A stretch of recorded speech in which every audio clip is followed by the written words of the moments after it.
Hey guys, ഇത് നമുക്ക് intraday trading എന്താണെന്ന് നോക്കാം. ഇൻട്രാഡേ പേരിലുള്ള പോലെ തന്നെ ഒരു ദിവസത്തിന്റെ ട്രേഡ്. ഡീറ്റെയിൽ ആയിട്ട് പറഞ്ഞാൽ നമ്മൾ മേടിക്കുന്ന എല്ലാ സ്റ്റോക്സും ആ ദിവസത്തെ മാർക്കറ്റ് ഹവേഴ്സിന്റെ ഉള്ളിൽ തന്നെ വിറ്റുപോകുന്നു. ഇനിയിപ്പോൾ ഇൻട്രാഡേയിൽ നമ്മൾ ട്രേഡ് ചെയ്ത സ്റ്റോക്സ് ഒക്കെ മാർക്കറ്റ് ഹവേഴ്സ് റിലീസ് ചെയ്തിട്ടില്ലെങ്കിൽ നമുക്ക് വേണ്ടി നമ്മുടെ ബ്രോക്കേഴ്സ് അത് ഓട്ടോമാറ്റിക് ആയിട്ട് റിലീസ് ചെയ്യും. ബട്ട് അതിലുള്ള പ്രോബ്ലം എന്ന് വെച്ചാൽ അതിൽ നല്ല എമൗണ്ട് ഓഫ് പെനാൾട്ടി നമ്മൾ വെറുതെ കൊടുക്കേണ്ടി വരും. പിന്നെ of every trading style intraday ആണ് റിസ്കിയസ്റ്റ് ട്രേഡിംഗ് സ്റ്റൈൽ. അതെന്താന്ന് വെച്ചാൽ ഇൻട്രാഡേയിൽ നമ്മൾ ഇടുന്ന എമൗണ്ടിനെക്കാട്ടിലും എക്സ് ടൈംസ് മോർ സ്റ്റോക്സ് നമുക്ക് കിട്ടും. സോ എക്സ് ടൈംസ് മോർ പ്രോഫിറ്റും എക്സ് ടൈംസ് മോർ ലോസും കിട്ടാനുള്ള ചാൻസ് ആണ് ഉള്ളത്.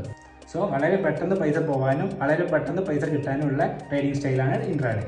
ഇനി ബോണസ് ടിപ്പായിട്ട് ഞാൻ ഇൻട്രാഡേയിൽ നോക്കുന്ന കുറച്ച് കാര്യങ്ങൾ പറയാം. First one, monitoring the stocks. ഞാൻ മേടിച്ച സ്റ്റോക്സ് ഞാൻ മോണിറ്റർ ചെയ്യും. സെക്കൻഡ് വൺ, ഞാൻ ഉദ്ദേശിച്ച ടാർഗറ്റ് എത്തിക്കഴിഞ്ഞാൽ ഇമ്മീഡിയറ്റ് ആയിട്ട് സ്റ്റോക്ക് സെല് ചെയ്യും. Don't get greedy. ഈ തേർഡ് വൺ, സ്റ്റോപ്പ് ലോസ് വയ്ക്കും, കൂടുതൽ ലോസ് വരാതിരിക്കാൻ വേണ്ടി. അപ്പോൾ ഈ കാര്യങ്ങളൊക്കെ വെച്ചിട്ടാണ് ഞാൻ ഇൻട്രാഡേ ചെയ്യാറ്. ഈ സ്റ്റോക്ക് റിലേറ്റഡ് ആയിട്ടുള്ള കൂടുതൽ വീഡിയോസിനായി സ്റ്റേ ട്യൂൺഡ്.